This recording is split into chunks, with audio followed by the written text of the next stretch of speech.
पिछली कड़ी में हमने चर्चा की थी कि सिकंदर लोदी की मृत्यु के उपरांत उसका बड़ा पुत्र इब्राहिम लोदी दिल्ली का सुल्तान बना, किंतु सिकंदर लोदी के छोटे पुत्र जलाल खां ने बगावत कर दी। इब्राहिम लोदी ने जलाल खां को जौनपुर का स्वतंत्र शासक बना दिया, फिर भी जलाल खां ने इब्राहिम लोदी का विरोध बंद नहीं किया। इस पर इब्राहिम लोदी ने जलाल खां की हत्या करवा दी। नए सुल्तान इब्राहिम लोदी ने अपने पिता सिकंदर लोदी का सपना पूरा करने के लिए आजम हुमायूं शेरवानी नामक एक शक्तिशाली अमीर को ग्वालियर पर हमला करने भेजा। हुमायूं शेरवानी के पास अपने 50,000 घुड़सवार थे। सुल्तान इब्राहिम लोदी ने उसे 30,000 घुड़सवार तथा 300 हाथी सवार योद्धा भी प्रदान किए। आजम हुमायूं चंबल से लेकर ग्वालियर तक के मार्ग की समस्त गढ़ियों पर अधिकार जमाता हुआ ग्वालियर तक पहुंच गया। आजम हुमायूं की आंधी में तोमरों की गढ़ियां खाली होती चली गईं तथा तोमर सैनिक भाग भाग कर ग्वालियर के दुर्ग में एकत्रित होने लगे। ग्वालियर के दुर्ग में 25,000 से अधिक मनुष्य नहीं आ सकते थे, अतः दुर्ग शीघ्र ही सैनिकों से भर गया। आजम हुमायूं भी अपनी भारी सेना के साथ आया तथा दुर्ग को घेर कर बैठ गया।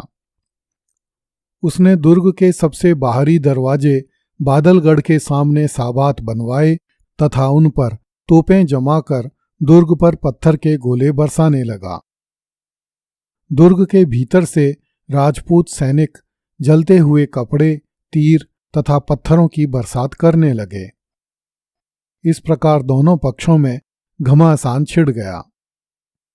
लगभग 3-4 वर्ष तक दोनों पक्षों में भयानक युद्ध हुआ। इसके बाद आजम हुमायूं की सेना तोमर राजा विक्रमादित्य पर भारी पड़ने लगी। जब सुल्तान इब्राहिम लोदी को उसके गुप्तचरों ने सूचना दी कि आजम हुमायूं सफलता के बहुत निकट पहुंच गया है, तो इब्राहिम लोदी बेचैन हो गया। सुल्तान इब्राहिम लोदी नहीं चाहता था कि जो सफलता उसके दादा बहलोल लोदी और पिता सिकंदर लोदी को प्राप्त नहीं हो सकी थी, वह सफलता आजम हुमायूं शेरवानी को मिले। सुल्तान इब्राहिम लोदी इस सफलता का श्रेय स्वयं लेना चाहता था, इसलिए सुल्तान ने आजम हुमायूं को परिदृश्य से हटाने का निर्णय लिया।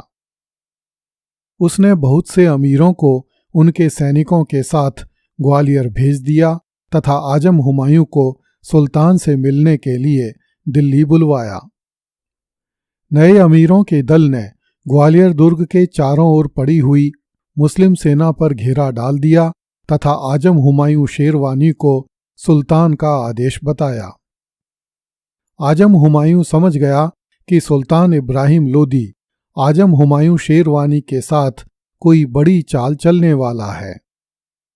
आजम हुमायूं के सलाहकारों ने उसे सलाह दी कि जब जीत मिलने ही वाली है, तब वह युद्ध को इस तरह बीच में छोड़कर दिल्ली नहीं जाए। किंतु हुमायूं आजम युद्ध के इस संवेदनशील बिंदु पर सुल्तान के आदेशों की अवहेलना करके अपने तथा अपने साथियों के प्राण संकट में नहीं डालना चाहता था।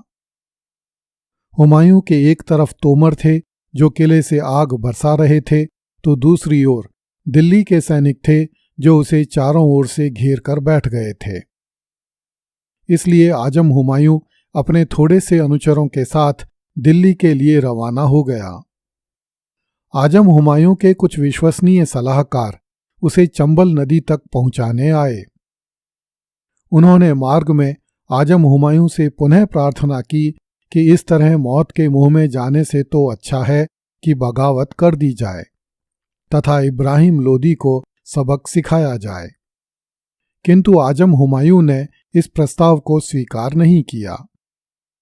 अंततः वह दिन भी आया जब आजम हुमायूं सुल्तान इब्राहिम लोदी के समक्ष उपस्थित हुआ।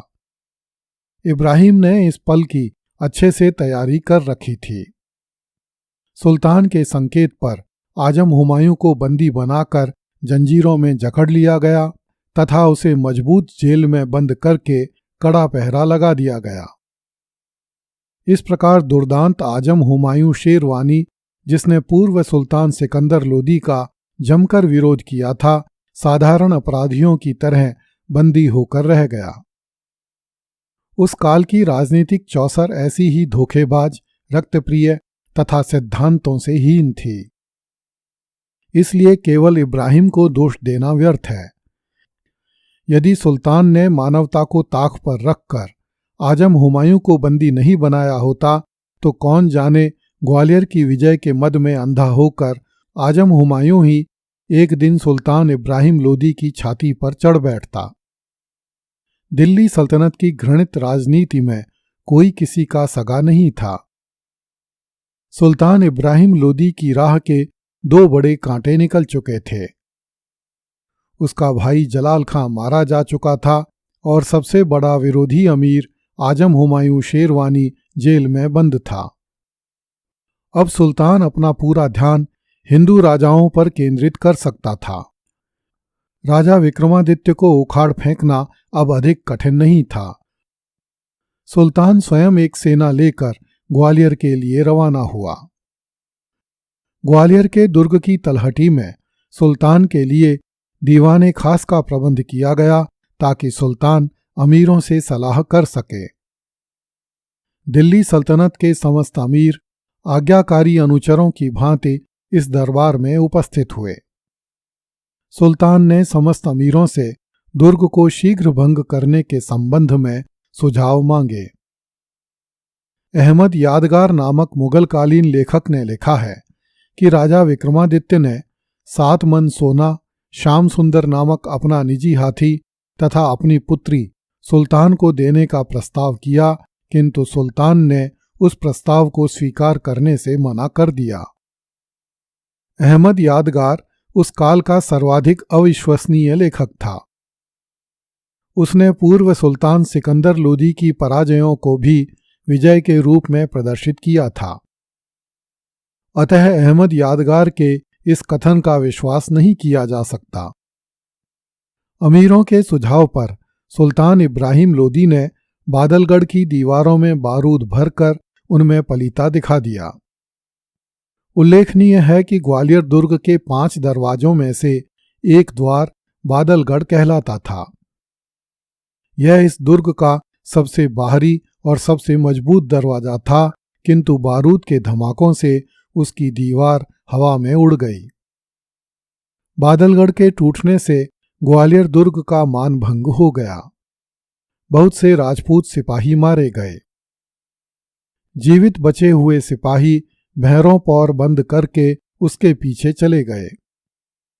सुल्तान के सिपाहियों ने बादलगढ़ के भीतर स्थित शिवजी का अत्यंत प्राचीन मंदिर तोड़ डाला तथा मंदिर में लगे हुए धातु के विशाल नंदी को उठाकर दिल्ली ले जाया गया और वहां बगदाद दरवाजे के बाहर डाल दिया गया। बाद में जब अकबर मुगलों का बादशाह हुआ तो उसने इस नंदी को आग में गलवा दिया तथा उसकी धातु से तोपें और बर्तन बनवाए। अगली कड़ी में देखिए, इब्राहिम लोदी ने तोमरों के राजा को शमशाबाद का जागीरदार बना दिया। कृपया इस चैनल को लाइक, सब्सक्राइब एवं शेयर करें। धन्यवाद।